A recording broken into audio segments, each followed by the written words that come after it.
What up, everybody? This is Dregs One. Welcome to another episode of the History of the Bay podcast, recorded right here at Empire Studios in San Francisco. Got my main man Trevor Potter behind the lens, getting us ultra right. And today we got another special guest. This guy has been behind the scenes for a lot of his career, but he's got history on the mic as well, which we'll get into.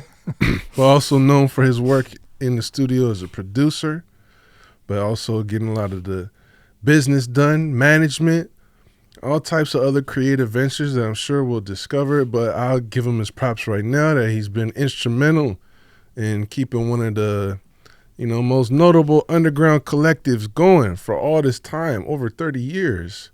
Talking about the one and only Hieroglyphics crew. And we got a key member of the Hiero crew here today with my man, Domino. Yo, man, great to be here, man. For sure. Thanks for all the support over the years. And we've been talking about doing this for a minute. You're always on the road. Yeah, I spent a lot of time on the road, Yeah. Well, I'm glad we could finally make this happen. We'll get into that. I'm pretty sure we're just talking about, offline about, underground gems and people that, the audience doesn't always get to hear from. And I'm sure there's a lot of rap fans out there, Hiero fans, that would be excited to hear from you because you don't do a whole lot of talking. Yeah, no, more or less. Low key. Yeah, I'm just behind the scenes more. Well, I want to go all the way back to the beginning because, we're from the same city. You're actually the only Hieroglyphics member from San Francisco. That is true, definitely. The VGs. Yeah. The original VGs. Yeah. Well, I mean, I lived in various places in my childhood, but yeah, definitely. I mean, I always rep VGs, all my homeboys out there. Were you born and raised in the city? Yep, I was born and raised. I lived in the city from my birth until, probably about 2021 when I moved to Oakland, right around the time that I met Hiero. And where were you before you got to Valencia Gardens? I lived, where did I first, I lived on Alamany Street when I was real young. I lived in my grandmother's house, who lived on, Crocker Amazon area. I lived Treat Street, between 24th and 23rd was where I spent a good amount of time, elementary, middle school years. And then, where else did I stay? I stayed was Guerrero in 15th. And so right there right at the corner house right there. And so, yeah, those are the main places that and when I was in high school, I lived Monterey Boulevard up there, Juice Street, which is like a block up from Monterey Boulevard, and I lived there for a few years. So I was jumping around a little bit, with my youth. Yeah, that's it's covering a lot of different neighborhoods and territories.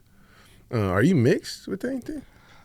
No, I'm Salvadorian, Oh, okay. And so that's kind of my main thing. But I have some, I mix with other things, but Salvadorian is kind of like my main thing. Salvadorian, a little bit of Mexican. I found out I have some Irish, and for years, Italian. And so I've heard, I'm a little bit of a mix, Yeah. And it's funny because I always feel like depending on the year or the era or what's happening, people think I'm different things, and so. People say I'm like black and white, or they'll, 9/11, they thought I was Middle Eastern. You know what I'm saying? Okay. But I consider myself Latino. Okay, got you. Yeah, I relate to that. I'm, racially ambiguous gang in the building. Exactly. You know what I mean? Exactly.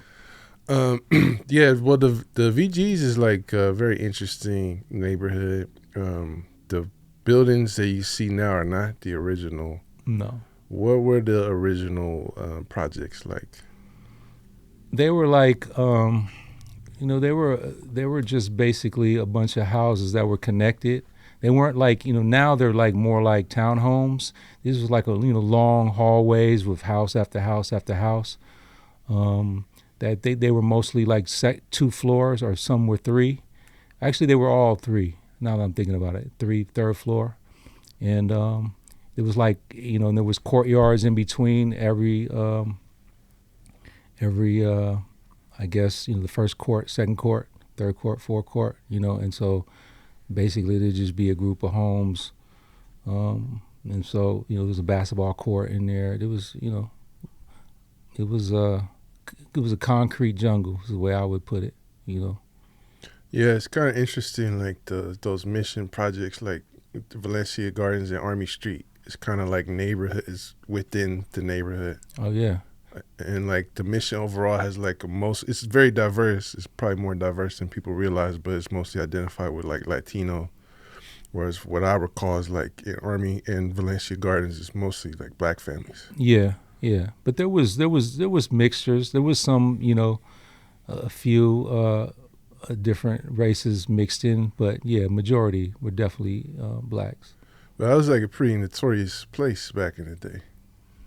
Yeah, I guess, I always feel like all the hoods had their kind of reputation, and it was always like, a little drama between different hoods. And yeah, I mean, I went to a lot of funerals, but, while I was, spending time down there and also after, it's just, it was a struggle. And musically, I know there's like some youngsters out of there now doing their thing, but there was never really like a Frisco rapper to like put the VGs on the map, really. Nah, but there were, my homeboy Juice, he used to be down there a lot. Yeah. Like before he was even rapping, he was beatboxing. Me, him, and my homeboy Lee, Pimpin' Lee, shout out. Used to have like a group. And really? Yeah, Juice was my man. He stayed at my house a bunch of times. We were like, this was probably like we were like 15, 16. And so yeah, there were some notable people that were doing some things. D-Jam, Ragtop Productions, D-Jam and Young Sweet D and Volcano. And so that was like early, like that was probably like 85. And so there was some stuff going on in there, but no one really broke out like that. Nobody like put it on the map like how like JT did for Filmo or Kugna did for Lakeview. Nah. It was all real regional stuff, Yeah, we had Juice on the podcast. Juice is one of those dudes that like knows fucking everybody, bro. He's like on his like Bay Forrest Gump shit. Like shout out to Juice, bro. Yeah, shout out to Juice. B-Box P. I'm still gonna call you that. So did you get into the music pretty early? Yeah, like I mean, you talking about hip hop or just music in general? Music in general. Yeah, like my dad was a musician. In fact, my dad played bass, and he was with a group called Mink DeVille that were signed to Capitol Records in the late '70s. They were kind of like a soul rock group. They were a part of this the scene, CBGB scene in the late '70s. And so there was always music around me, and I would go to his things, and so. My mother was playing a lot of music in the house, and so music, and I always just was super into it since I can remember. And then obviously when I heard Rapper's Delight, that's when I kind of started following my own music. That was like my segue into hip hop. And I remember you told me before that like you actually used to rap. Yeah, I did. I started out rapping, and so like I would say that I kind of started rapping around the message, in the beginning I was just basically doing my versions of the street tales of the message, just changing up a few words in there. And then I started doing more, probably late 80s, and then I was rhyming, and then I started getting into making beats, and then kind of started to get into that a little bit more. And kind of felt more of a passion of making beats. So this is like what SP 1200 beats? What were you? Nah, the first sampler that when I was rapping, shout out to my man Jason Melton, and we had this Casio FZ1. No, it was Casio SK1, and it was like the little handheld keyboard, and it had like 2 minutes of sampling time, And we used to walk around and we used to be like, bitch, bitch, bitch, bitch, bitch, bitch, ho, ho, ho, domino, domino, like stuff like that, You would speak into it and then that would be it. Well, my man was the first one who was like, he plugged it into like a record and played it on, on 45 and then got it to actually do a loop. And we're like, how did you get that to do that? And so that kind of was the first sampler that we were doing stuff, but I was still rapping. But then we realized that we needed more than we needed more than just like a 1.9 minute sampler. And so I ended up saving up and buying a Casio FZ10M, which was a rack mount sampler, and this was 89, 90, and it had like 29 seconds. And so, that's kind of when once I got that, then I really started kind of like getting the bug to make beats. So it sounds like it was even just the process of being able to figure that shit out. Yeah. Back then kind of led you. Yeah, I mean, I had an idea of what I wanted to rap on, and you know what I mean? And so I kind of was even though I wasn't physically making the beats, I was still kind of part of the, use that, or, and so I was already had my head as far as producing, as a producer, but not physically touching anything, but just saying, this is how I want it, Right. And so I was already doing that. And so then once I learned this new sampler, then I kind of was knowing how to put down ideas on my, myself. DJing too? I DJ'd a little bit, like, oh, my bad. Oh, you good.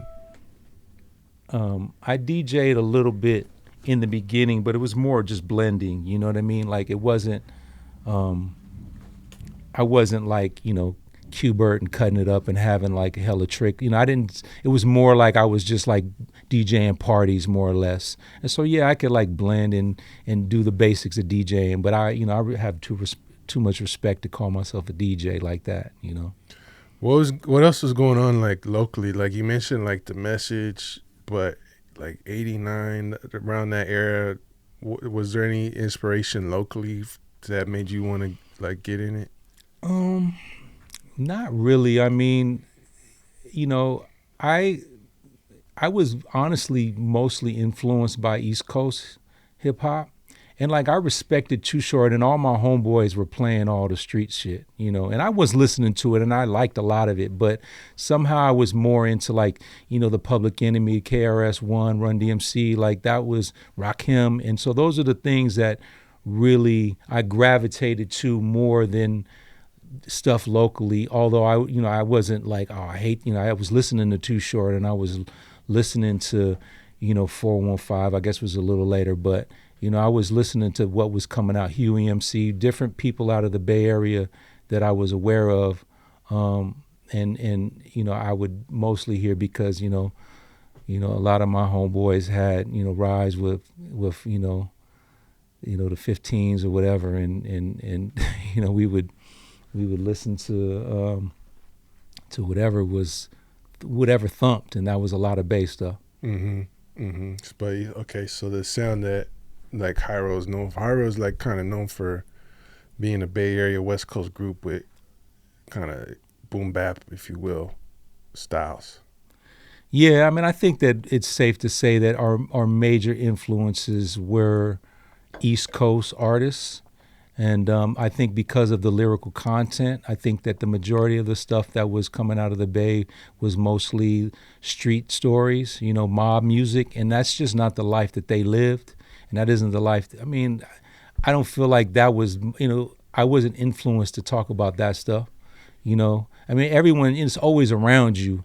But I think that it's more, anyone from the Bay, a lot of, they grew up in East Oakland. And so a lot of cats in Hiero, and so you see it, you hear about it, but I think that we just all happen to be drawn to lyrical dexterity and skills that were more prevalent on and on East Coast records than they were on West Coast records. What were you like trying to like? Sounds like you're taking it pretty seriously. Like, were you trying to make a demo, get a deal, that type of thing, or were you just having fun? And no, I actually did a demo, and we were trying to shop to Delicious Vinyl Records back right when Young MC and Tone Loc dropped, and we had contact with a cat, and we actually took Greyhound down there to have a meeting, and so we were trying to get signed, but Were you just like mailing shit to the back of the address on the back of the tape? Wow. Basically. And they called like, and then he was one of the ones where we got somebody on the phone, was Delicious Vinyl, because they were like a young label at that stage, and but we were doing like our first demo wasn't even 4-track or even in the studio. We were doing like tape to tape dubs where we would do dub to dub. We had the beat on one tape, dub it to the other one, and then I was putting my vocals on it. And so it wasn't, and then what happened was that he said, well, why don't you guys go in the studio and do a real demo? And then we never really got to the point where we finished that. And then it just moved on to other things, That was the group that you're talking about with Juice, or that was another No, project? this was after Juice. This with Juice and Pimpin' Lee and my homeboy Dennis, who was at the time Short Stuff D. We were just in high school just doing stuff and making tapes, but we didn't really do anything to try to shop it. We didn't really have the wherewithal. We didn't know what to do. So what was this group that you were trying? It was just me, Domino D. Oh, just you, Domino. It was Domino D, right? And because as you know, with every little, you're down with certain people, and then you guys go your own way, and then something, then you get with somebody else, or maybe some cats, decide to do something else. But so there was a lot of different hip hop crews. After I was doing my own thing, I had this crew called Deafline Express, which was me and a bunch of younger cats, and then we were trying to do that for a few years. And so I was always kind of in it and out of it in various kind of various groups of people in different years. So like when I was doing stuff with Juice, that was probably like 84, 85, maybe 86, into 86. So after that, after you tried pitching that solo record, you say you never made the demo. No, we went into the studio, and then we kind of did one of the songs, and then it just never morphed into anything. It was me and DJ Colt 45, who is a DJ out of San Mateo, who was a really dope DJ, who shout out to Colt. So it was me, him, and my homeboy Jason, who I mentioned earlier. So it was he was producing, Colt was the DJ, and I was the rapper at the time. And this was probably like 88, 89. Mm. And so after that didn't work out, is that when you decided to focus more on producing? Yeah, right. So in the midst of that, I was doing that. The last group that I was with before Hiero was the group, the Deafline Express group. And it was me and a couple of other MCs, and we were, just kind of a crew of dudes, and we were doing, I had a studio on Haight Street behind Groove Merchant Records, which Groove Merchant still exists on Haight, but it was a different location up the street.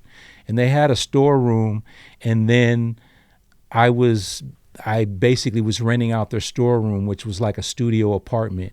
And I had like all the equipment there, and I was staying there.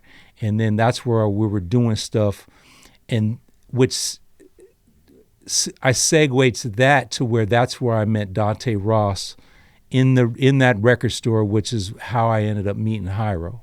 So we should talk about that, because Groove Merchant is a world-renowned record store. I mean, to this day. Yes. For not just actual vinyl collectors, but producers. Yes. And people that really know vinyl and really know music. It's not like you're just sorting through some random dollar bin at Goodwill. You're like getting actual like curated records from around the world, like right, shit that's not on streaming platforms or even on YouTube a lot of the time, like shit that you can kind of only find by digging. Yeah, well, in these days, that's true even now. But when I was over there, this was like 1990, and shout out to Michael McFadden, who owned it at the time, and basically it was one of the few stores that were catered mostly to soul, jazz, disco, funk records. Most record stores in them days, used record stores, had everything. They had the rock section, they had whatever, jazz, they had classical, so if you go to a record store, you're going to see everything. This store was one of the first where that was their focus, mostly stuff that collectors and rare groove people wanted. And so mostly everything that was in there was urban music. They had a small rock section, but there wasn't very much. And so that was the thing. And so I used to go buying records, and I used to be up at Upper Haight over there at Recycled Records, and this was before Amoeba was up there. And basically the guy saw what I was buying, and he said, "Hey, have you been down to that new spot, Groove Merchant Records?" And I'm like, "Nah." He goes, "Yeah, they have kind of what you like, what you're getting." So I went down there, and that kind of forged a friendship with Michael and his wife. And then I was in there so much that when they had like an opening in the back, I was like, that just seemed like the best thing in the world, to be staying at the back of a record store. Yeah, it kind of sounds like a little kid's dream, right? Like you just wake up. Did you like wake up and just start digging sometimes? Well, there was a door. There was two doors, like, how like they locked it on their side, I locked it on my side. But every once in a while, he'd forget to lock his side, and then I'd go in there and like sample something and put it back. You know what I'm saying? And so like, yeah, it was like a kid's. Like it was basically. I'd walk in there, because as soon as they'd open, they would unlock the door, and I'd come in, and would they bring in new? I was in there, and I would help. Every once in a while, I'd watch the store, and so yeah, it was definitely like a child's playground for sure. And so, did you have a job there too, or? Not really. Like I would watch the store if they had to go somewhere, and he would like give me $10 or whatever. Again, at the time I was just fresh out of high school, so I was just happy to be down, and I learned so much about music and different songs and different records just by being in there, what he was playing, and it was definitely like college, like school, for what I wanted to do, Yeah. So were you still set, like, all right, I'm gonna do something with this music stuff, or were you looking like, I better get a backup plan or another career or college or? Well, when I got out of high school, I was working construction for my uncle, and I was going to San Francisco State, right? And so this is fresh out of high school. I was doing both, right? And so then I was doing that for a while, and then I had this opportunity to intern at Home Turf, which for anyone from the Bay knows Home Turf who's of a certain age, was a Dominique DePrima, and it was a show that was based around urban culture and hip hop in the Bay Area back when there wasn't shows like that. And so I knew her through a family friend, and then I got a chance to intern there. So then I'm at this crossroads, and for me, this was another way to kind of get into the music industry, at least from my standpoint. And so I go, damn, I can't, intern and go to school and get a job, and have a job at the same time. So I had to like get rid of one of them, And so I talked to my mother about it, and I said, hey, I'm thinking of maybe, I want to like either stop doing one of these things. And my mom said, this is her line, and she always denies she said this, but she said it. She said, I don't care what you do, just don't make any bills for me. And so I go, okay, I guess I'm keeping the job. Yeah. So I kept the job, and then I after I kept the job, I decided to do I said, the school will be there, I'll go back, If this doesn't work out, I'll go back to college. It'll be there when I'm, in 10 years, it'll still be there, So I did this internship, and then, yeah, and it was just, around, learning about, editing and just like setting up interviews and telling her who she wasn't as deep into hip hop as me, about like when Public Enemy, and there was an interview with Public Enemy and Stetsasonic and EPMD, and I was like telling her, ask about this, ask about that, And so it was just kind of like, like what most interns would do when you're young, just kind of like, the young years and watching tape and marking down all the, what do they call it when you mark down all the prominent parts. So I just was there and doing that for a while, and then that never really turned into anything as far as me. And I made a couple appearances on the show, but like that never really did anything that turned into the career I ended up having. But it was just more of me directing my focus more along doing music. Got you. So around this time, as you mentioned, you met Dante Ross, who's isn't he like from Frisco? Like he born here? His dad is from here, and lived here, and I believe Dante was born here, but he was raised in New York. And he is like known for being A&R. Yeah. For so hip hop. He was in A&R at Tommy Boy around the era that De La was there when they got signed, and then he ended up going to Elektra and signing Brand Nubian, Leaders in the New School, and others. And then I think before that he worked at Def Jam. Before Tommy Boy, he worked at Def Jam as a runner or whatever. I think he was Eric B. and Rakim's tour manager. So he had a lot of he was in the mix. And basically he came into the store. He was coming into the store basically because he would come to see his dad, and then the Gavin convention, which was a prominent music convention at the time, was held in San Francisco, and so he would come out for that. And so he was in the store, and the owner, Michael, told him about, oh yeah, the guy in the back, he makes beats, blah, blah, blah, And then, Dante was like, yeah, okay, whatever, And then I came out and we started to talk, and then we realized we had a lot in common with music and sampling and records and so we kind of clicked on that. And then he would come back and we kind of exchanged numbers, and then finally at one point I was playing him stuff and he was like, man, your beats are dope, And at that point, I was kind of morphing into more producer and less a rapper. And then he basically was like, rapping, I don't know about that, you're rapping, but your beats, And so he kind of like helped nudge me more toward the beats. And then he said, I'm working with these other dudes. Maybe, you could send me some beats. I'll give them to some of my artists or whatever. And then at one point he came and he goes, I just signed Ice Cube's cousin, who's in Oakland. He has a whole crew of guys. You really should hook up with them.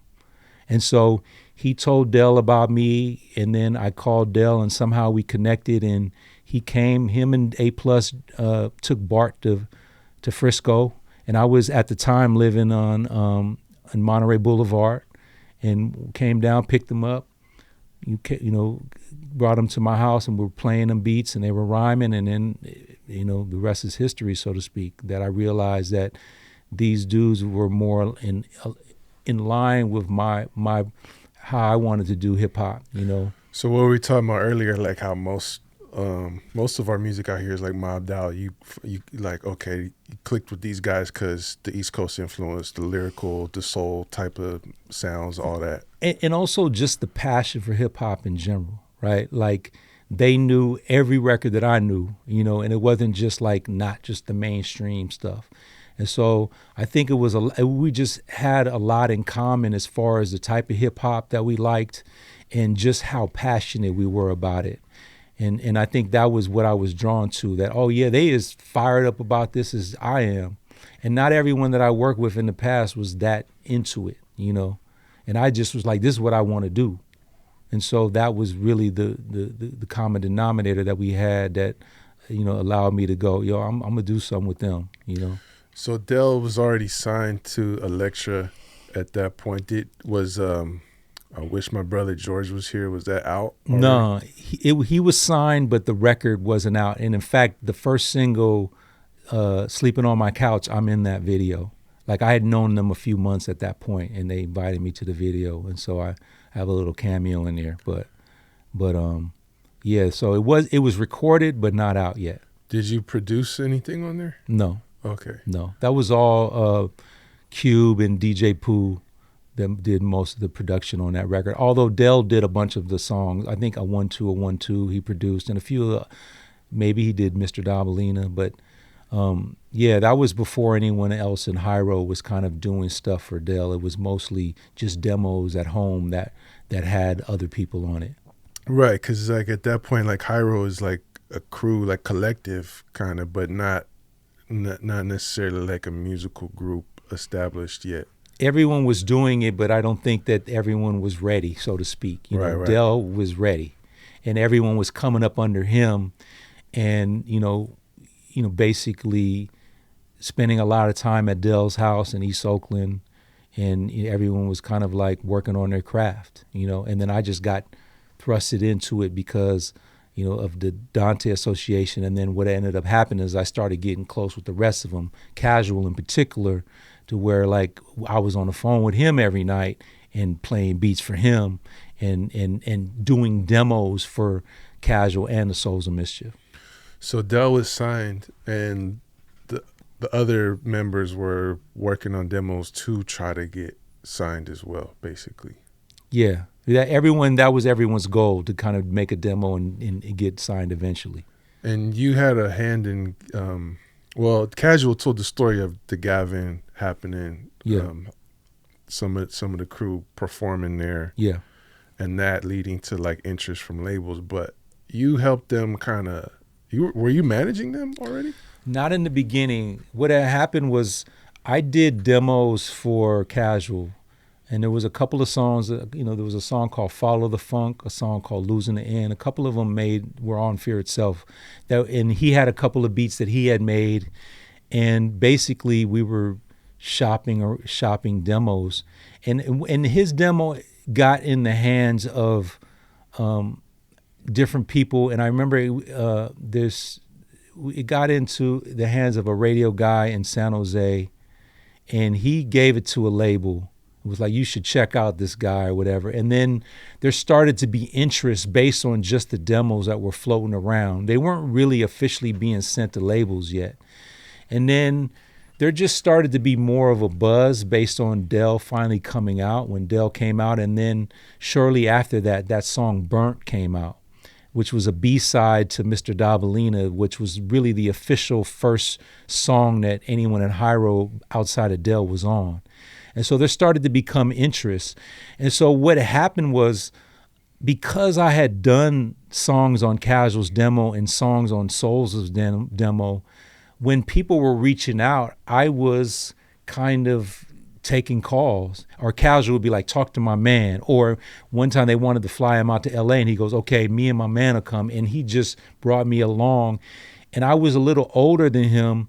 And so I kind of was just naturally kind of asking questions and strategically thinking what we should do, just naturally, just because, I don't know, maybe because I was older, or maybe I was a little bit more mature, or maybe I just had that, that side of me. And so basically I was, setting up meetings and sending demos out to different labels. And then I remember saying to Casual, man, we need to get you you need to get a manager, like some shit's happening. And I don't know who it was, but somebody was like, what you doing right now is kind of being his manager. And the light went on in my head, and I was like, but I don't know if I could do it, because I was like, at that point I was 20, 21 with no experience. Mm-hmm. And so one thing that I did know, though, is that Opio's stepfather was a music attorney. And we spent a lot of time over there at his house, making beats over there as well. And so I go, well, let me see if I could talk to him, and maybe I can kind of see if maybe I'm in, I didn't know if I was in over my head or anything. And so I basically talked to him, cornered him in his kitchen one night. And I knew he had represented Ice Cube, and, so I knew that he had, he had pedigree, And so I basically talked to him and told him the situation, and he was like, he thought about it, and he was like, I think it's something you could do. You seem like a smart guy. He goes, well, why don't we do it this way? Why don't we work together, and I'll be the wisdom and experience, and you'll be the guy out there who knows the music best, knows how to best express that. Creative. Yeah, and he goes, and I don't have any desire to like take all these trips, these meetings with labels. And so I went out and I was doing that. And that's kind of how it happened, to where I just kind of fell into it because of my personality had me more leading as far as trying to get these dudes signed, you know, and I think it was just more of a personality thing, and then the fact that I was older. And so like I have a lot of those demos still where it's like has my phone number, my Sky pager on there, you know, that all these demos that I was sending out to various labels for Casual and the Souls of Mischief at first. So you enjoyed it? Yeah, I mean, you know, because I had a stake in it. I think that was really what it is was like I had a stake in it. So I was like, shoot, I want these dudes to get signed so I could get put on, kind of. And so like that was kind of, you know, and again, my music is on there. So if they come out, my music's gonna come out. So the more I do to kind of make this happen, the better it is for me, you know. Yeah, as you tell me about it, like it sounds like some bass shit, or like, you know, that independent campaign, or like, we're not in Hollywood, so it's not like you can just walk into an agency.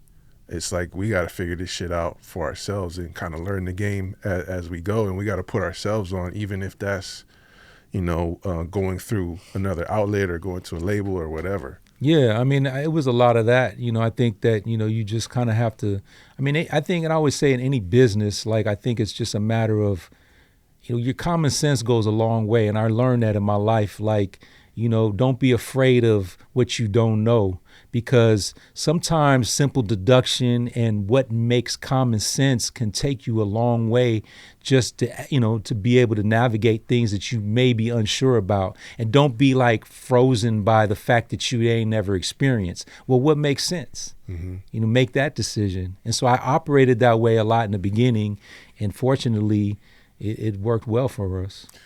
Okay, so this is why I don't prepare questions. I come off the head because I like to see where the combo takes me. Yeah. And it occurs to me, I've had a few managers on this podcast, you know, Stretch, Gary Archer, probably some other people I'm forgetting. But I want to talk about management for a second. Okay. I have a bad experience with managers, Mm-hmm. either personally or other people's management. Yeah. I think I'm gonna say some. If you disagree or whatever, it's fine. But I think most managers suck, and a lot of them are pretty useless. Mm-hmm. A lot of them. I'm just gonna say this. You know, I'm not saying any specifics. Mm-hmm. Especially in the Bay, a lot of them are just middlemen. Yeah. And it's just like they're basically just collecting a commission for like replying to an email or a phone call. Yeah. What does a manager do, and what makes a good manager? A manager does a lot, but in general, a manager's job is to take an artist and try to maximize all the opportunities that their career can come to. And so that goes from, obviously it starts with the music, but that could be music, getting a deal, touring, merchandising, you know, hooking up with other artists, you know, making sure that their business is straight as far as their publishing, and making sure that songs are registered. And basically your job is to do everything on behalf of your artist, so your artist can just be an artist, you know. And as far as what is a good manager, like, you know, that's relative, because I think that I always say this, is that you're really only as good as the talent you work with. And so, yeah, you know what? You can have a lot of juice and a lot of relationships, but you can only ask for so many favors on something that's not good. You know, yeah, I can get you on a few things, but that ain't gonna hold. It really is about finding talent too, because the better your artist is, the more they got going on, the stronger your position is. And so, like, you know, I think that's a big part of it too, is like, I don't think it's really about the art and the music. I don't think a good manager can make a bad artist good, you know. And so it's a little bit of both, of having good artists, but also being able to take that and nurture it to the point to where it becomes accessible to people outside of the neighborhood, you know. And you know, for me, one thing I think is key as far as management is also is honesty and loyalty, and it's a rough industry, and you have everybody that's approaching you and approaching artists that are looking out for themselves, labels, producers, whatever. And so I think that you need to have a relationship with your artists where they totally trust you, and they trust that even if they don't agree with the moves that you're making on behalf, they trust you to the point that know that you have their good intentions on them, and you're not trying to leverage things for them for yourself. You know what I mean? And so I think that that's kind of the key, right?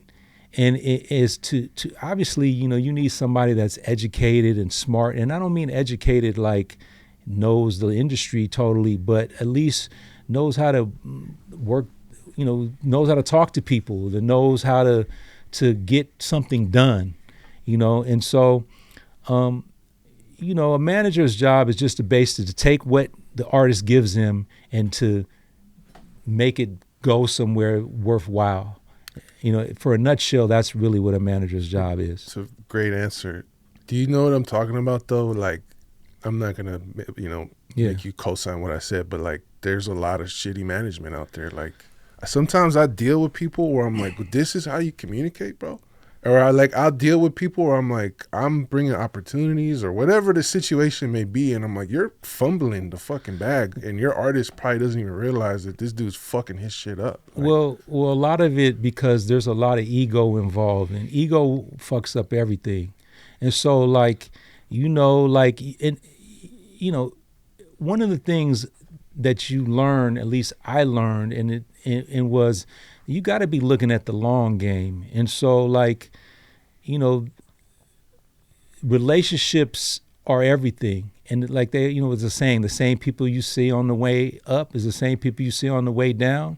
And it's like, you got to treat everyone as if eventually they're going to be a position to help you.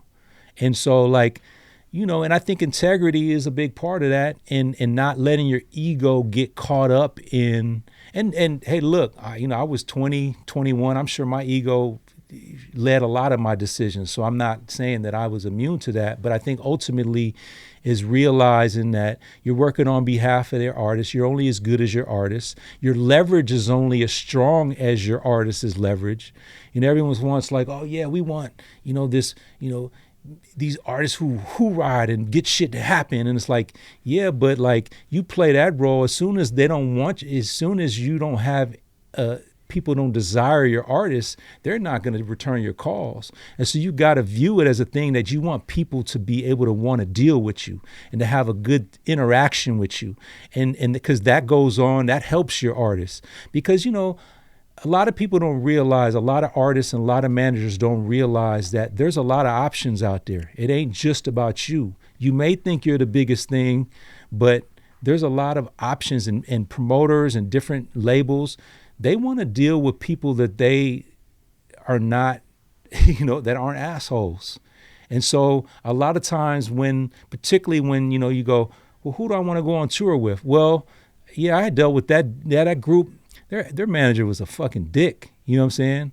And so you may be blowing opportunities down the line based on the fact that you're just difficult. So your leverage, and when you're the hottest thing, yeah, people will put up with that. But you can't expect that to last forever, and you want to still have people to give you opportunities because, they had good relationships with you. They had good experiences. You did what you said you were going to do. Your word is everything. And so, I know I'm naming a lot of different things, but all these things encompasses of being a good manager, and a good manager is someone that people respect and want to deal with, and who will take your calls because they know that, that you're not gonna just be a dick for the sake of being a dick because your artist is the hot shit at the moment, And we've been around 35 years. I've been doing this that long. And so, there's a lot to be said by people still wanting to do business with Hiero because of the fact that we're not, I'm sure we've had our moments, but, for the most part, I think people, at least I hope, at least when they're dealing with me, they have a good experience at that. I fuck with Hiero. Everyone, Hiero's cool as fuck. Easy to deal with, professional. Like you said, like you guys are still doing this shit for a reason. You know what I mean? Quality. Of course, like nothing's perfect. And Yeah. I'm sure there's headaches and bumps along the way. You guys got a big ass collective. There's a lot of decisions, but like, no, everybody I deal with from Hiero is like hella cool. And I think that goes a long way. Certainly, I think so. And so I think that's one of the main things is that, yeah, you know, and don't get me wrong, like every once in a while, somebody will take your kindness for weakness, and you gotta, you know, maybe not be as nice as normal. But I think your default should be easy to deal with until somebody is trying to step the line, and then you got to protect yourself and your artist and realize, nah, that's not how it happens, you know. And so it's always a maneuvering. And you know, the thing is it's you know, people are, you know, it's being able to knowing how to deal with people and read them and be able to know, you know, who are people that, you know, who also has good character or who you want to get into business with, you know, and being able to assess that as well is a talent. Yeah, I think a lot of what you just said goes for both artists and management of like, you know, these kind of standards of professionalism and just being a decent person. That shit could take you a long way. But also, like, as a manager, it's also your job to protect your artists. So you may be managing an artist that ain't that friendly, but you got to be the buffer. And so then that your artist may be talking a lot of shit to you, but you always going to present it as something reasonable. Hey, he's so excited to work with you, and he can't wait to do the deal. Yeah, and he may be complaining, I don't know about, you know what I mean? And so that's another, you know, you talk about what a manager does. Another job of ours is to be the buffer between between the artist and whatever's going on, because you want everyone to always have your artist in a good light and be like, oh yeah, he was cool, you know, even though behind the scenes he may be difficult, you want to present him and never have him look bad out there. Yeah, and that's valid, because like you said, when the artist is just allowed the freedom to just create, that's kind of like their temperament, all that stuff, it goes into the music. It's part of their creativity, and that's not something that translates directly to like a brand partnership or, you know, a booking deal or whatever the fuck. Like, so that makes perfect sense too.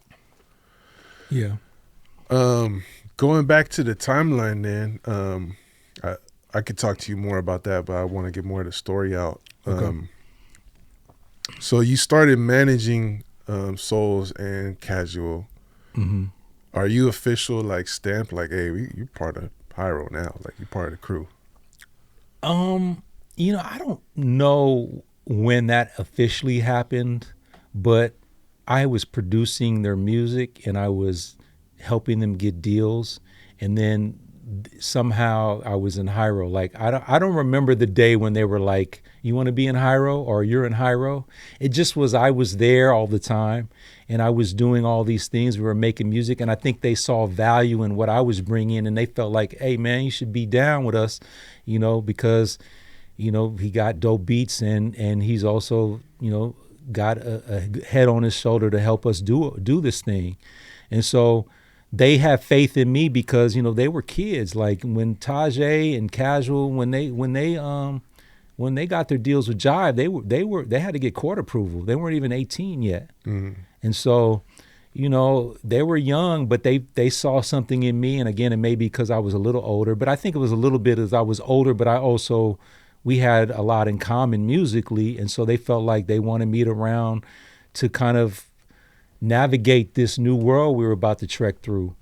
And so, like, I don't know when I officially came, but I know, you know, what happened was you know, there was a lot of questions of who was actually in Hiero. There was dudes that were down before that maybe weren't down. And so that was where the idea of putting the names of the Hiero, who Hiero was, on the records, because we felt like we wanted to, you know, make it clear who was in. And somehow, you know, I made the list. Like, you know, I guess I was in Hiero from the moment that I was doing demos and becoming their manager. Like, I guess, you know. There's also like that roll call at the end of 93 to Infinity. Yeah.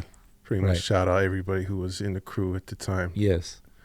So you helped Casual and Souls of Mischief sign to Jive. You helped negotiate that process. Yes. How did that come together? Because it's interesting because at the time, Jive had a lot of Bay Area talent. Sick With It, 40, Spice One. They didn't have 40 yet. Oh, they didn't have 40 They didn't yet. have 40 in Spice. They might have had Spice, but they didn't have 40 They had yet. Too Short, They had Short. at Banks. Not Ant Banks wasn't signed. I think he signed around the time that we signed. So it was Okay. around the same. I think Okay. even had Pooh Man too. But that was all like 93-ish. We kind of signed in 92. And so that was probably around the same time. But at that stage, I think that when we was getting signed, I think Short was the only one officially signed to Jive at the time, and possibly Spice. Spice, I think, was, because I want to say his album with Jive was about to come out when we used to go up there for like the initial meetings. So I believe Spice was signed before Souls. So how did that come together, getting those deals? Well, there started to become a buzz in, you know, around these groups. You know, their demos were getting around. Dante, obviously, since he had signed Dell, he was aware of everybody, and so he was interested. And then Sophia Chang, who was an A&R at Jive at the time, was taking trips to the Bay, and she met them through old homeboy Bertrell. And so he basically introduced and said, "Oh, these are my guys, my homeboys, whatever." And then she became interested, and then there were other labels that were interested, and it just started to become, you know, a lot of interest for both Casual and Souls of Mischief at the time. And initially, I think the idea was to put Souls on Jive, and I think Casual was maybe going to go with Dante. That was kind of like how we were kind of thinking in the beginning. And then, you know, we went further in the process, and then it ended up that they both ended up on Jive. Well, by that time, like, Dell had a successful album, like we mentioned. But then, you know, the Souls of Mischief 93 to Infinity album, obviously, it's like, you know, super classic, Casual super classic. So it's kind of like, by then, like, it's like official. Like, you guys pretty much made it for all intents and purposes, at least in terms of like establishing. Yeah, I crew. mean, they got signed, and there was a bidding war for particularly for Souls, and they got a great deal at Jive, like an unprecedented deal at the time. Like at the time, Jive had not allowed any of their artists to get their publishing. They always had to do a co-publishing deal with you, and able to with their publishing company Zomba. Otherwise, and that goes for Tribe, Short, everyone at the time. And we were the only group that didn't have to do that because it was such a bidding war for their services with Atlantic, Big Beat Atlantic Records, that it came down to that. That was the deal breaker. We decided that the only way that we wanted to go with Jive, because we felt like they were the better hip hop label, but the publishing, and this was a lot of the tutelage of Michael Ashburn, was like, the publishing is everything, and so don't give that up. And so since we had two deals that we could go either way, the money was the same, everything. And so and Big Beat Atlantic wasn't trying to get our publishing. And so we were leaning toward them. And so when it got to the final day of decision, we told Jive, we got to get our publishing. That's a deal breaker. It's either that or we go to the other label. And lo and behold, we got the call and said they gave it up. So now you went from like pitching demos to now you're, you know, there's videos on the box, there's tours, there's records, stores, you know, picking your, you know, selling your stuff. Like, how did that change on the business side for what you were doing? You know, I guess it just was a lot more activity. But I think one of the things, you know, and I'm saying this a little bit more in hindsight, I didn't really have a lot of relationships.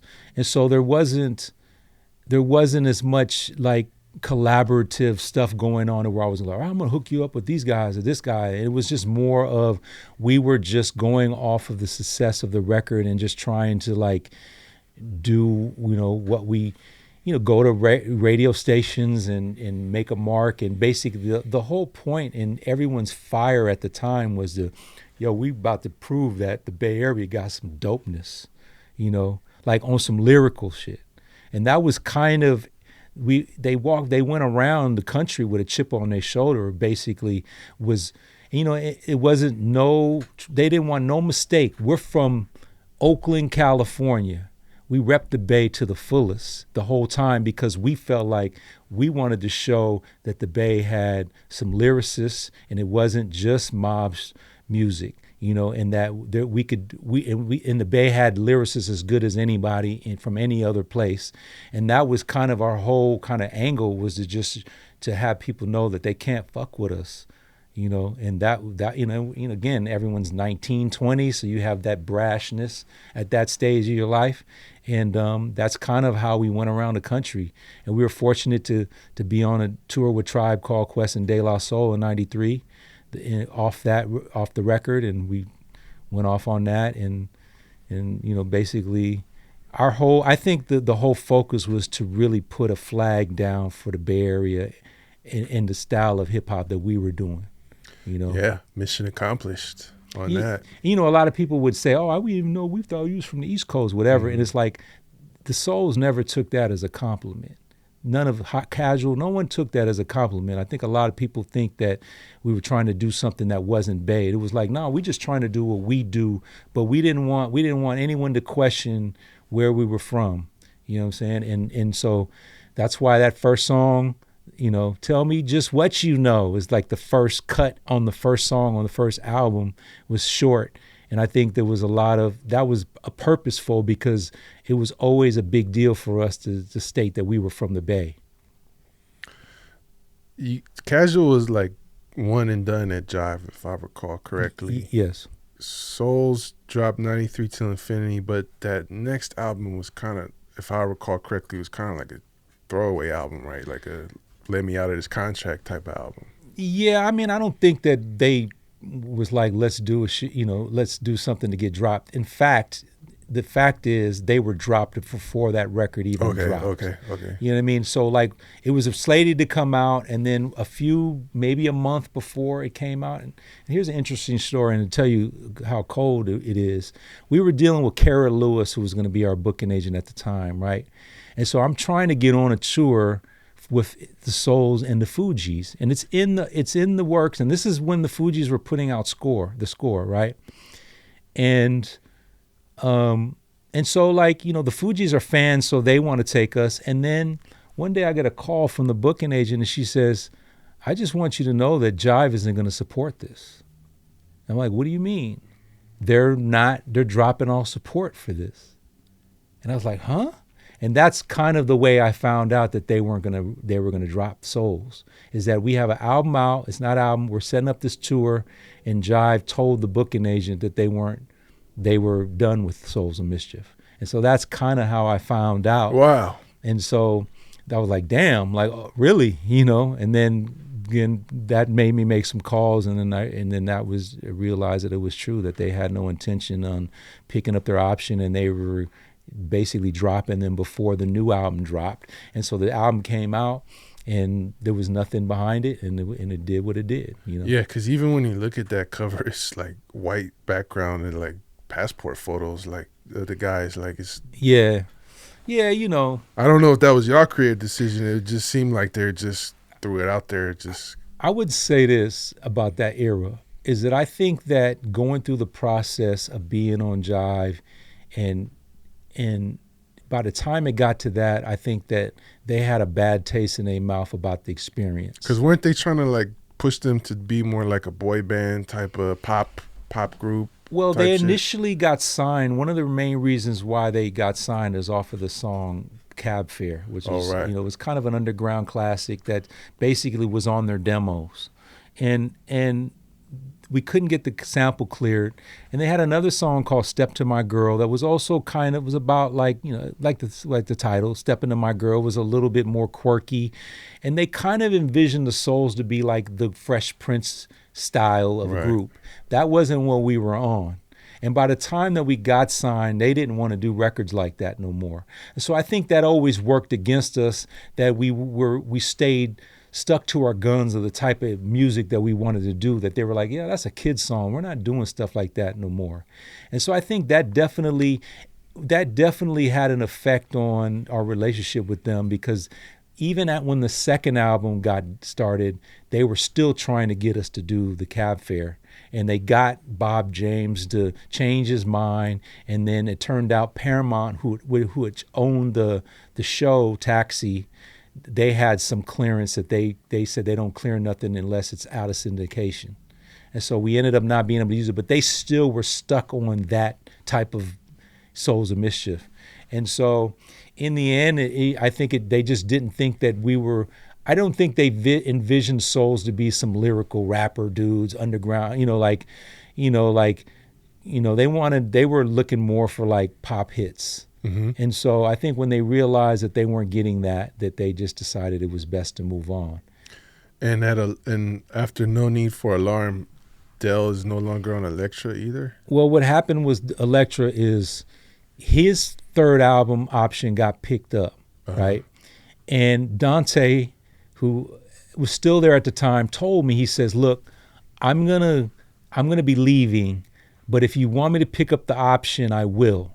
And so that way you guys can still have something going on. So he did that for us. He picked up the Option, then he left. So then what happens is we start recording Del's third album. And we get to the point where there's like, we got a good amount of songs, and we're sending them back to the label. And Sylvia Rohn was the one in charge of Elektra at the time. And she comes to San Francisco, and we have a meeting, and she's like, Del, how do you feel about getting with like Jermaine Dupri and all these pop producers? And Del being Del, he wasn't like, he just said, oh, hell no. You know what I mean? And I'm like, well, as his manager trying to clean up who's the head of the label, and he's kind of totally dismissive, and I'll work with Premier. He wasn't trying to do anything, and no disrespect to Jermaine Dupri, but that wasn't Del. That wasn't Del's type of stuff. He was doing Crisscross at the time, And so I think that kind of made them realize that, hey, I don't know if he's doing the type of records, at least that she envisioned. Dante wasn't there to be our advocate anymore. And so it wasn't long after that meeting that we got a letter and he had gotten dropped. And so we had a record kind of halfway done, enough done, but they decided, based on what they had heard up to that point, that they didn't feel Del was, valuable, I guess. So you guys are like flirting with the mainstream. You're on major labels. You have successful singles, records, albums, and then you get dropped from the major labels. Hieroglyphics gets dropped from the major labels, and then you guys take it independent and decide to start Hieroglyphics Imperium. Yes. What was the decision and process to making that transition? Well, first Casual and Souls got dropped, right? And then so the idea was Del was still signed. And so we had this idea, and I had made this, cats were still doing songs, and I made this kind of cassette tape of what everyone was doing at the time. And I was like, we should do a whole Hiero Crew album and basically have this as our own thing, and then show that we know how to show that what we're doing is the way, our vision is, and show, and this will be like proof of concept, right? We'll put out this album on our own label, and then ultimately we'll get Soul signed again and Casual signed again, and we're gonna springboard Del's major label promo. So when Del's doing promo, he's gonna talk about this indie record that we got, So that was kind of our plan, So then Del gets dropped, right? And then we were like, okay, let's put out our own thing. And then, again, the plan was once we show this, we'll have our own thing, but then everyone could get signed again because we'll show that we're still got it going on. Well, what ended up happening was we had so much success and made so much money doing it indie that we kind of lost. We were like, why get signed? You know what I mean? Like, we were touring more than we did before. We were making more money. We were in control of our careers, our destiny. We had hieroglyphics.com. We were early on the website stuff. And so we were selling merch online, selling t-shirts. And so we realized that this was kind of the way to go. And so we never kind of revisited the let's get everyone signed again. I think people still haven't caught up to y'all in that sense. And I think it's still, I think now, especially that like the industry kind of crashed and a lot of the legacy artists like had to go independent, like through Empire or some other type of distribution. Mm-hmm. The idea of like having to do this shit on your own is still kind of foreign to a lot of people. Yeah. And even a lot of independent or underground groups still don't quite understand how to leverage like the shit you're talking about, like an email list and your own t-shirts and book your own tours. Yeah. That's still something that a lot of people don't really have a grasp on, but this is an interesting time period because I feel like around the same time that like you did the first Hiero album is like Living Legends is doing their thing. Mm-hmm. Dilated Peoples, like it's a lot of LA groups doing the Visionaries. Yeah. Probably like Swollen Members. Like this is a time where like this kind of genre, if you will, or like style of underground independent hip hop is kind of booming. Yeah. The late 90s was great for that. Late 90s for sure. There was a lot of people that decided that, hey, let's just bypass the labels. You know, when we first started touring, when we got indie, there was no touring circuit. You know, there was just, you know, you're going to get on the Budweiser Superfest, or if you were like, or you could do like, a decent sized shows, but there wasn't no underground thing. And so one of the first thing I did when we went indie is we put out a 12-inch, and let's play this. I'm not going to take away the fact that I had the benefit of going through the experiences with the major labels, and I learned a lot of the process through that. And so when we went indie, like I hit my guy who still worked at Jive and was like, "Yo, give me the radio DJ list of where you send." So I just sent all the records to this list, and then I was calling them up, and I would be like, "Yo, play," and they were like, "Oh, Domino," like we were calling, and sometimes casual call, like they were like, "Damn, like y'all calling yourself," like that was a big deal. And they were like, "Well, what do you want to do? Like, when do you want me to add it and whatever?" Because they were thinking about charting, and I was just like, "Man, just play it," And then I would call back and I go, "Who does the shows in your area?" And so the radio DJ knew. He was like, "Oh yeah, so and so does the show," and so. Or I can, and it usually was like dude who threw the hip hop, with the DJs, but it wasn't like, touring. But a lot of these promoters started from me calling and setting up tours with these, just by saying, because we didn't have a booking agent, nothing. It was just like, who puts on the shows? And then I would negotiate with them directly, and we would do we just went around the country doing like 3 shows a week. Like it wasn't even like, but the rest of the time we were going to radio stations, and we were going to the mall and the record stores and just trying to let people know, And so that process kind of helped us. And it was a trip, because by the time that we got to New York, I got a call from a guy, Peter Schwartz, who worked for William Morris back when Dell was there and under Kara Lewis. He goes, "Oh, I've got my own agency." And I thought, you're just the guy I want to talk to, because I was booking him myself, but we were, I wanted a tour where we playing every night, not like one show here, one show there. Like that's how it was. And it ended up being helpful for us to be able to get out there, kiss babies and shake hands, but we needed to do more shows. So the booking agent happened to call me. Like, I happen to be in New York. And so then we got a booking agent, and then we really toured hard, and that kind of helped. That, in addition with, shout out to Stinky, the guy who's had the Hieroglyphic fan page first, that Tajay discovered. We connected with him and made it official. And we were so early in in the website game. Like I think we had a site before like IBM and a lot of, not to mention most groups, but we were so early on that part of the internet that was a big part of us, continuing to get the word out from the people that knew us from the majors, and we're like, what happened to them? And then we had our site just started to really help build up this new record that we were about to come out with, That's what I'm saying. I think a lot of people still have not caught up to that, because like that type of grassroots, like calling yourself or like interacting with the fans, or booking the tour on a eventual type of grind. Looking back, like let's say 20 or so years, 25 years since that started, like y'all have like that cult fan base. Yeah. That's why like you see people with Hiero tattoos. Yeah.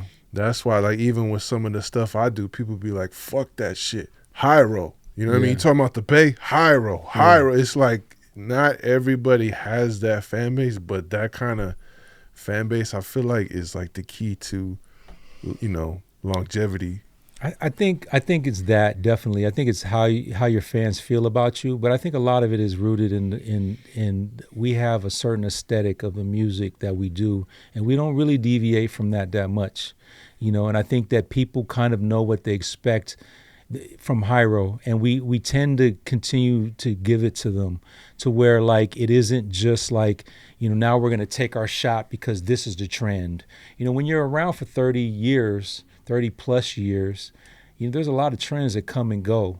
And I think that we always had a sort of we kept to the Hiero aesthetic, and then fans of ours knew that they weren't going to get let down for the most part on what we gave them, and I think that was always, important, like the Apple logo on an iMac. Like you kind of know what that product is going to be like, and that's kind of what the Hiero logo is. It's just like, this is kind of a stamp of what, if you got that on the logo, if that's on there, you kind of have an idea of what type of hip hop is going to be, and so I think that those two things, I think I think they've done well for us, and I just also think that there's a lot of people that are just passionate about us who are frustrated that we ain't mainstream. Yeah, and they feel like we deserve to get the flowers that That's lot a of good these thing to have going for you. Have a little underdog thing going for you. People like an underdog. Yeah, and it's just like,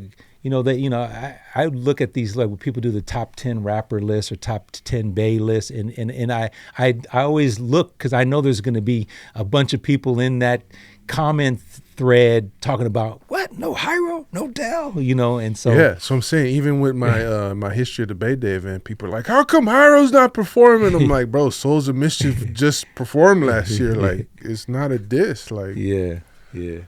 I mean, that's we've been fortunate to have that type of loyal fan base that I think was really nurtured through us being accessible on the internet early. Like, I think that was a big part of it, is that we were very fan friendly, and we were in the chat rooms when, with the fans, and we were definitely, and we always made it a point to kind of come out after the shows and talk to fans and be by the merch booth, and even now Tajay be selling the merch, you know what I mean? So we're always kind of in the mix and not this untouchable group, and everything's relative. Like, we're an underdog in some respect, but some people who would view us as, oh, it's Hiero, everyone knows them, you know what I mean? And so the music industry is all relative. I always feel like, the people always be like, oh, y'all should be as big as, and I'm like, yeah, but we've done what we've done, Right. So, and I'm happy with that, Do you feel like that's a lot of groundwork, what you're talking about in those early days? Do you feel like things are easier now or harder? That's a good question.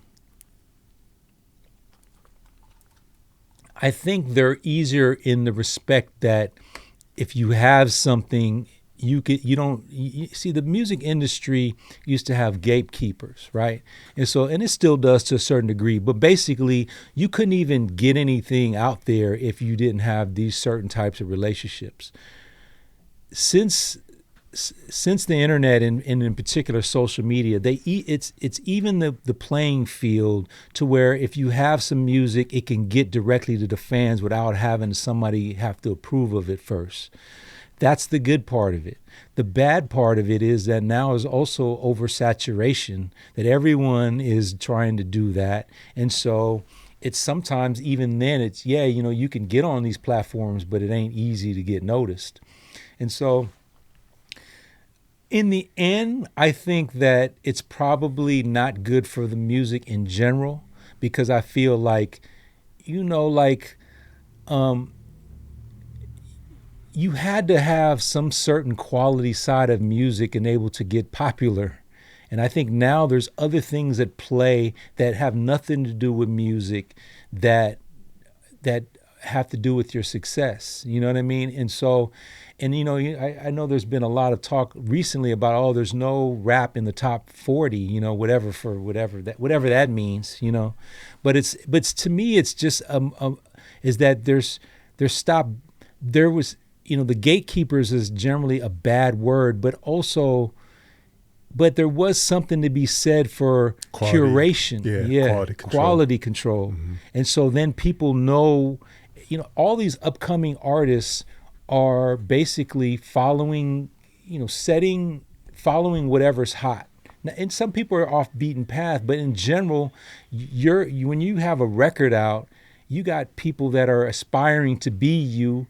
And so the better quality that is, the better music ends up being subsequently in the following years. And I think that the lack of quality control has made it so everything is kind of, I'm going to sound like that guy. And so where the quality control at least was like, okay, you sound too much like that person, so we're not going to, now it's just like, now if you notice, a lot of these styles of music have lasted a hell of a long time, and I'm not, and again, like, it's important to me that I don't sound like the old guy. My era was better. Like, it's always going to be that way. Whatever, when you 18 to 20, 25, whatever those years are, 14 to 25, your era is going to be your favorite era, no matter what they say, no matter what anyone tries to sell you. So I'm not hating on nobody doing what they doing, but I think that makes it more important for a group like us to just do what we do and not kind of deviate from, what is trendy and what's popular, and not just try to like see the flashing light and just be drawn to it like a mosquito. You know what I mean? It's just like, y'all do you, that ain't for me, but we're doing what the type of hip hop, and I'm listening to that type of hip hop that I like, and it ain't just old shit either. Right. Right. I think I've been thinking a lot lately, like, what I miss, if anything, is like the outlets. Mm-hmm. And the fact that there was a scene. Yeah. There's not really a physical scene anymore because everything is gone digital, which is the pro of that is now you can reach the world with a push of a button. The con is I've been thinking a lot about the musical economy in just San Francisco, for example, that could sustain Tower Records, Amoeba Records, Rasputin Records, all doing great business. Magazines, mainstream radio, college radio, pirate radio, even the early internet radio. Yeah. And now it's, home turf, right? Yeah. Public access TV, distortion of static, right? Like, now none of that exists. It's all either on YouTube. It's a YouTube channel or Instagram page, which is, if I'm going to go all the way crazy with it, it's concerning on the fact that it's basically in the hands of these tech companies and their platforms, but also the fact that it's just not as tangible. It's not rooted in community the same way of having to show up and be part of this stuff anymore. And the fact that you could just call a guy on a list and say, "Hey, what's up? I'm Dom from Hiero. Can I give you my record?" That it like went a long way, and now you just have to like scroll on TikTok to find something. Or just the fact that people who are making decisions about your music are just looking at your numbers. Like Oh they're my God. statisticians. Yeah. They're not even they don't know about quality music. It's just like, oh, you got that many views, then there's somebody I need to Must talk be doing to. something, right? You got a lot of followers. And like everything, there's no way that you can get away. Everything evolves. And so like, yeah, I can agree that the community part of it is affected because people are just used to being at home in their communities on their phone. Yep. And so now you throw shows and no one shows up. The only people that show up are the people that kind of have always been, they recognize the community part. Like they want to go see a show. And so, yeah, I mean, I don't know, like, I agree. It kind of it hurts, the scene. The fact that like, where now you got like people from the Bay that you don't even know from the Bay that, but used to be able to like people that there was only a certain amount of people they would just that show up. Yeah. Like you knew most artists from the Bay because they were all at the fucking Nas show or they were all at the, the JT show or whatever, you know what I mean? And so I mean, that definitely affects a lot, but like I try not to focus too much on like, lamenting on, because it's like, who wants to listen to that, and you can't really change nobody's mind. Mm-hmm. And so like, like I said, I just go, that's what they do.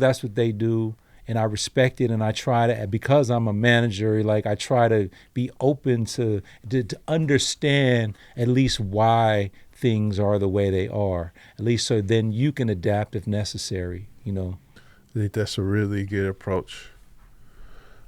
There's a infamous story. You might already know what I'm about to ask about.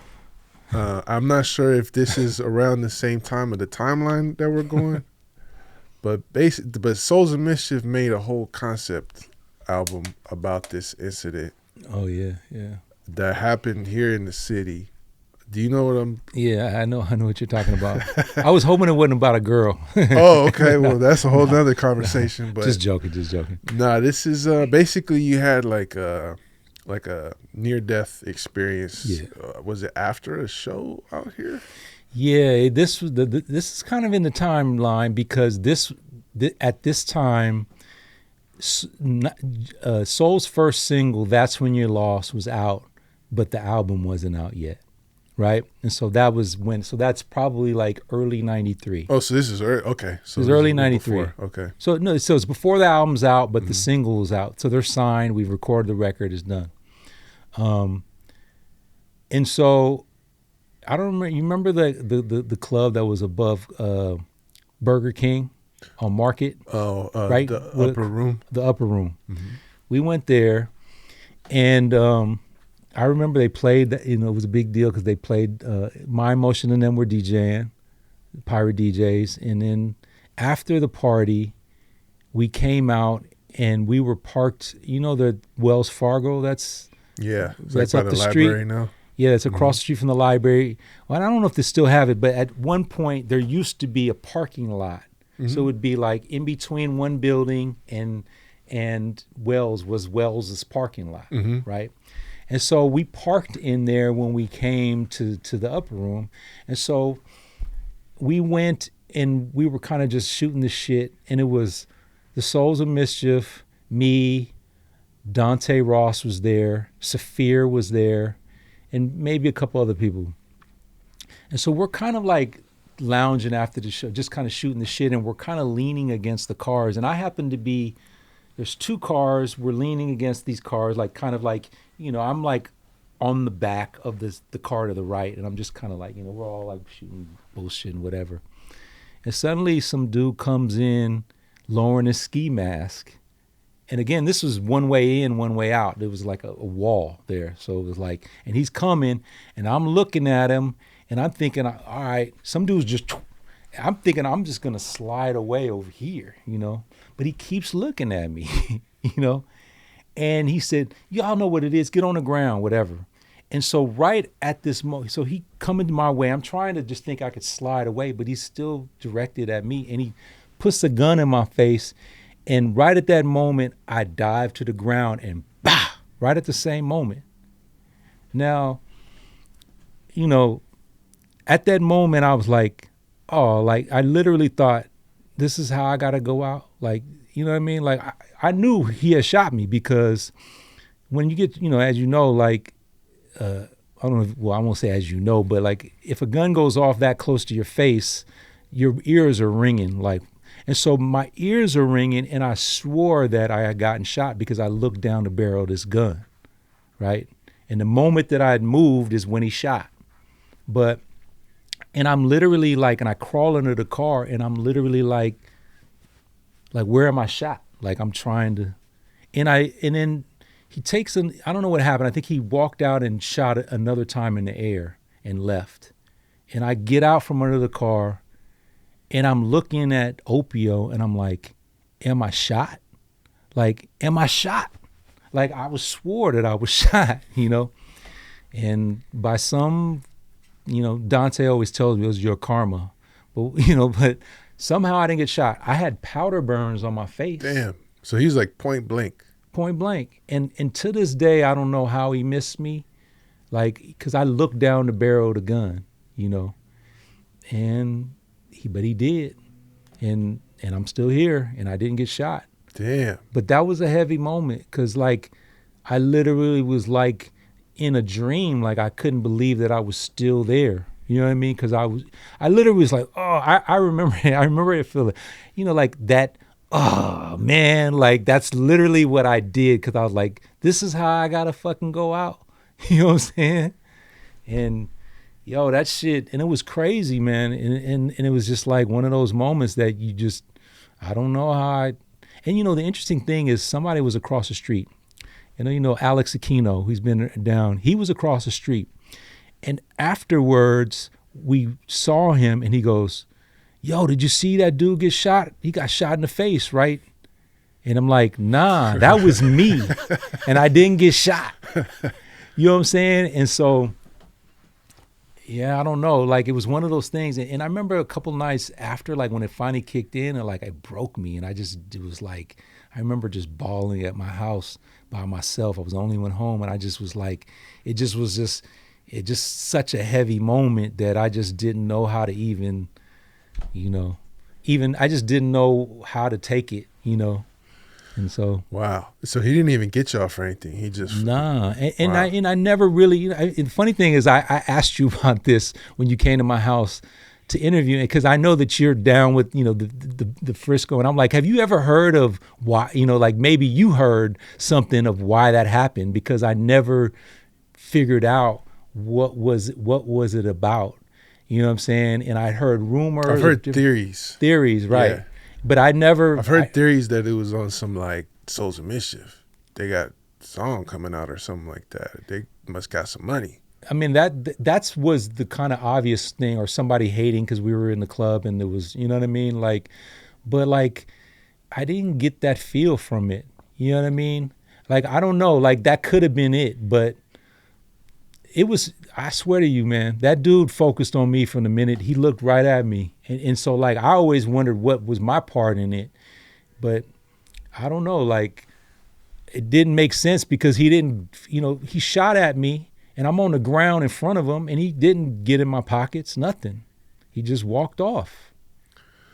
I have this theory that like, no matter how quick it happens, that your life, and people said it, you kind of just said it, your life like slows down like the moment of impact. Like I believe even if you take one in the back of the head, there's just this tiny fraction of a second where you're aware of what's happening. Yeah.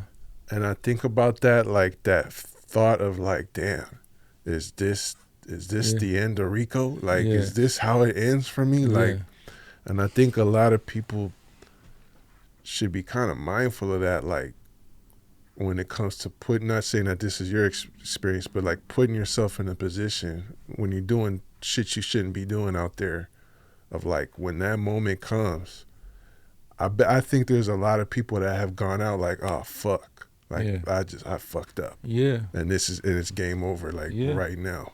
I mean that was my thought, like, oh, like, you know what I'm saying, like almost like playing a video game. That's like, what I'm saying. Damn. Yeah. You know what I mean? Like, fuck, man. Yeah.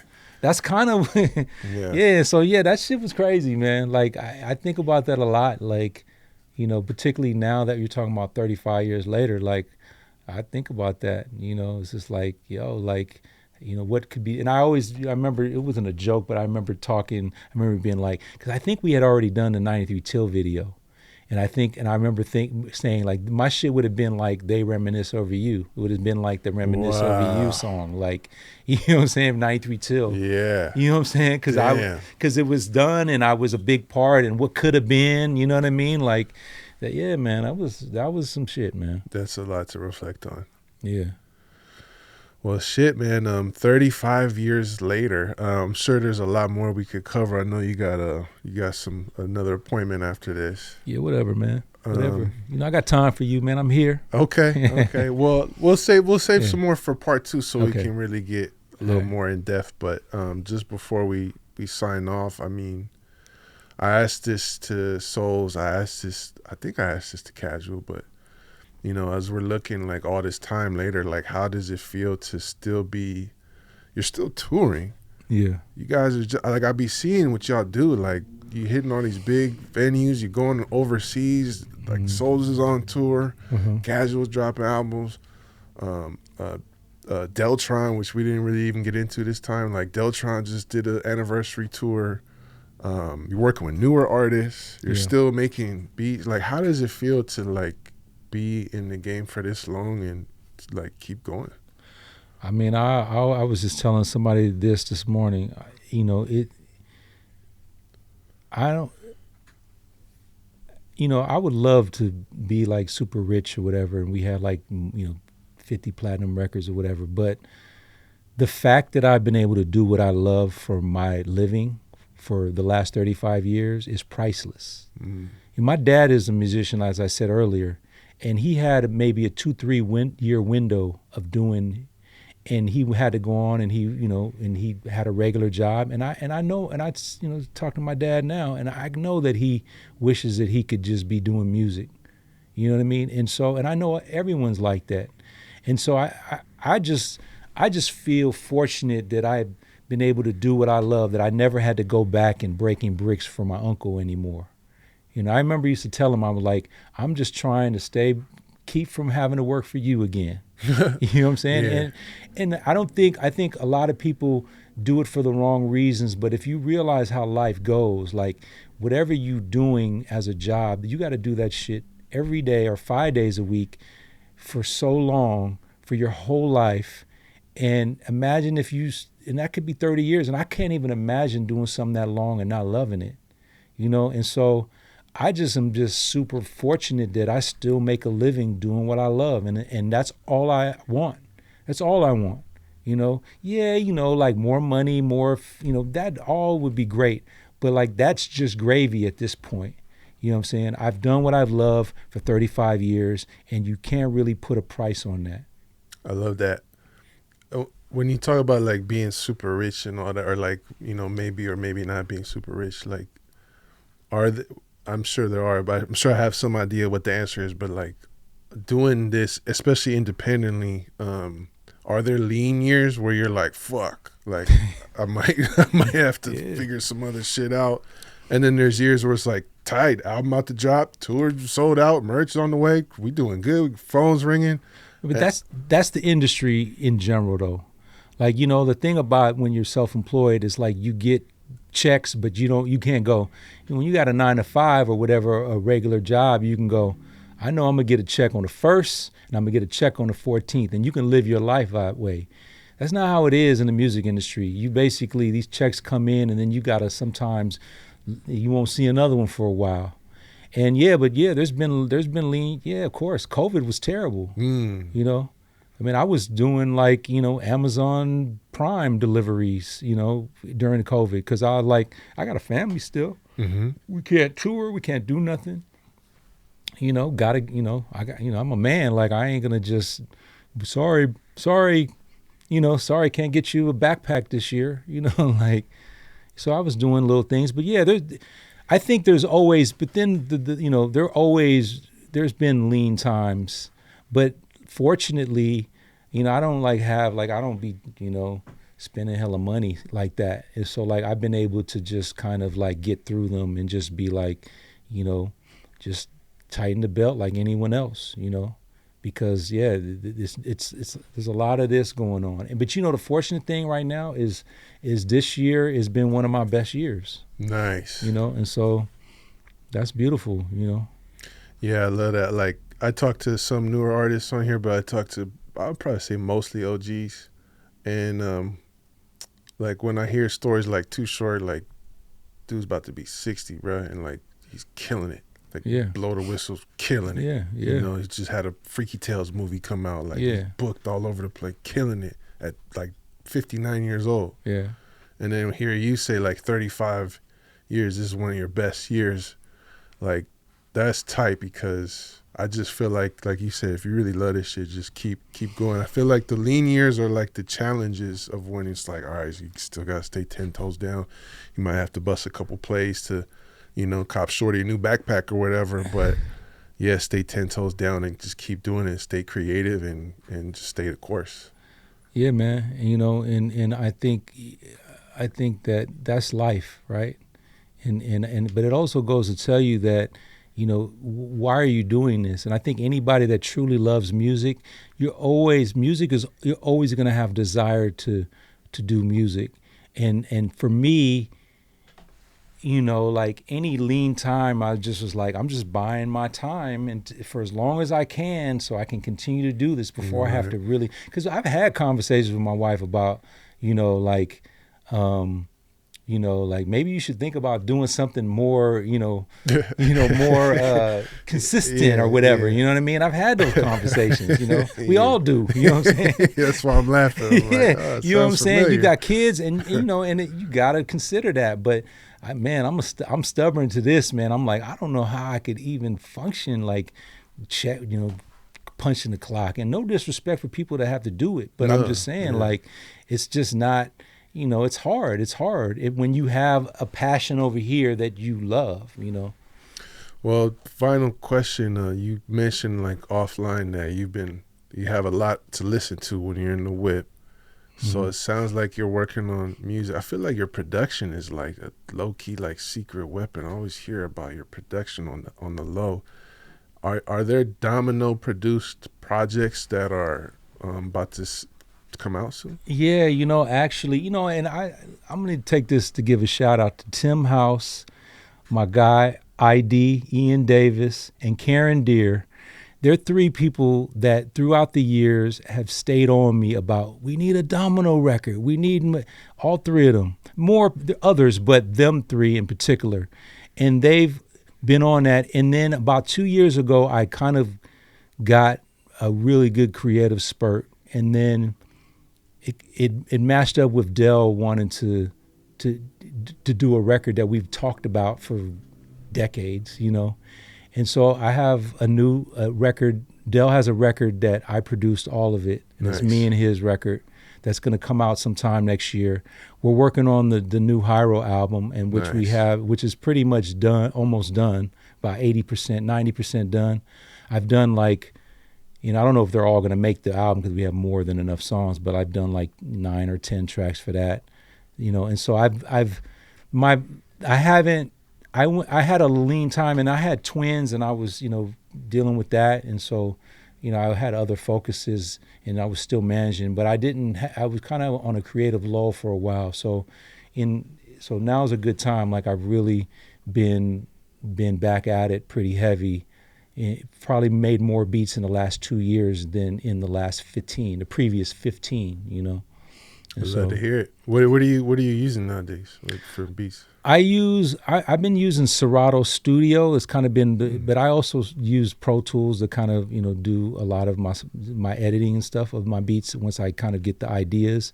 But then I still rock with the MPC on occasion. Okay. But I like to still have like physical touch things and not mouse type of, you know what I mean? And so I still have trigger stuff, but most of it is all based in the computer now just because it's easier. And it's easier to get down ideas quicker to where so what I'll do is like a lot of stuff, I still do a lot of sampling. And so like I'll get a big, folder of samples before, so I don't have to get caught up in the list, here's the record, now I got to set it up. Now it's just they're all there and ready for when I'm ready creatively to kind of that's one of the things that I did is I streamlined my process to where I can get quick ideas down quicker and not have to mess with the process, which when you have kids and a family, like it's easy to get interrupted.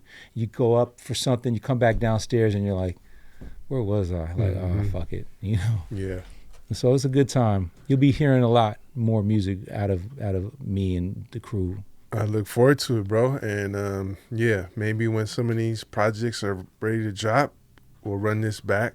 Because this is the problem about dealing with people from a crew that's like almost 40 years deep is like same with Souls. Like I was like 2 hours in and I'm like, damn, we got like halfway through the story and there's still hella shit left out. So yeah, I mean, I'm down, man. You know, Okay. I'm always willing to share it. I think there's a lot. You know, I think that the next one could be good to just talk about the lessons of the indie, because you know that's a whole different process. You know, and the thing that being indie and what we were able to accomplish. yeah, that. for sure. Yeah, I think like we just kind of started getting into that. But yeah, we'll pick it up next time. You got it. Thanks, brother. All right, man. Motherfucking Hieroglyphics, baby. Frisco in the house. That's right. Lakeview to the VGs. Dregs One, Domino. History of the Bay. Shout out to everybody out there. Peace and love. Peace. Recognize where you got the game. We got our own style, got our own slang. Northern California is a West Coast thing. This is the history of the Bay. Recognize where you got the game. We got our own style, got our own slang. Northern California is a West Coast thing. This is the history of the Bay.